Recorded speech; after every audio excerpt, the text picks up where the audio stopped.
Do you have a bad attitude at work? Specifically, do you have a bad attitude about AI at work? And if you're a leader or a manager, having a bad attitude about AI is not just bad for yourself, but it's bad for your team as well, because those bad attitudes are contagious. So what do we mean by bad attitude? Well, in my conference presentations, when I'm talking about leveraging AI, one of the things I ask the room early in the presentation is I ask them 3 questions. How many people are excited about AI? Some people put up their hands. How many people are a bit scared or worried or cautious about AI? Some people put up their hands. And then, how many people are unsure about AI? And again, some people put up their hands. And then I ask a 4th question. How many people put up their hand all 3 times? And it gets a bit of a laugh, but there's an important point to it, because I think we should be putting up our hand 3 times. We should be excited and curious about AI. We should be appropriately cautious about using AI. And we should be unsure about AI because we don't know what AI is going to look like in the next 5 years, maybe not even the next 2 years. If anybody tells you they know, then they're lying or they're deluded. So, if you put up your hand all 3 times and you go, I'm excited about AI, I'm cautious about AI, and I'm unsure about AI, great. I think we should be all those 3 things. Just be careful though. One of the things I've found is the people who put up their hands about saying I'm unsure about AI, that's true. And that's a very honest way to look at some relatively new technology. But just be careful that it doesn't block you from learning more about it, because it's very easy to say, I don't know anything about it. So until we get it exactly right, let's not do anything. So you yourself won't do anything, and more importantly, you don't let your team or the wider organization do anything. And that's a bad attitude I'm talking about. It's okay to be unsure about it, but also make sure that you're using that lack of knowledge, that uncertainty, to learn about it so that you can make sure that you are aware of and you can mitigate some of the risks and the problems and the challenges.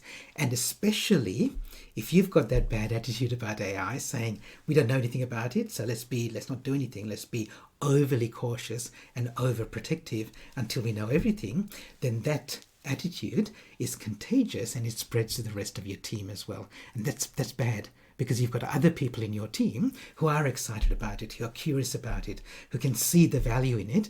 But if they've got a leader or a manager who's blocking it and who's radiating this feeling of, no, we can't do anything because we can't do anything until we get it perfect. If that's the case, then they'll stop being excited and enthusiastic about it. In fact, there was some research done very recently by a workplace company, Slack, and they did a global AI survey to find out what employees think about AI. And in Australia, the news is very positive. Most Australian workers, knowledge workers, are really keen to use AI at work, and many of them are doing it. But an interesting thing came out in this research, that 40% of the people who are using AI, 42%, so almost half the people who are using AI at work, are uncomfortable about telling their manager or their boss that they're using AI. So why might that be? There could be a number of reasons, but when they were asked, why are you uncomfortable? These were the top 3 reasons. One is that my boss will think that I'm less competent because I had to rely on AI. The second one is my boss will think I'm too lazy because I'm using AI instead of doing the work myself. And the third one is that AI would be seen as cheating. And so I shouldn't be doing that because that's not what I should be doing. It's not part of my job to use AI. I should be using my own brain instead. Now, for all those 3 reasons, it's lack of competence, laziness, or it's seen as cheating. That's crazy. Imagine if you said, oh, I didn't use Google for this. I went down to my local library and did all the research, spent hours on this, and I've got the results. I'm sure your boss would say, why didn't you just Google it? And AI is going to become like that, and in some organizations it already is, but AI in the future is going to be just as simple and as obvious as using Google. But for many organizations, it isn't. And if you're a leader or a manager in an organization and you haven't yet started integrating AI with your team, it's really important that you do that.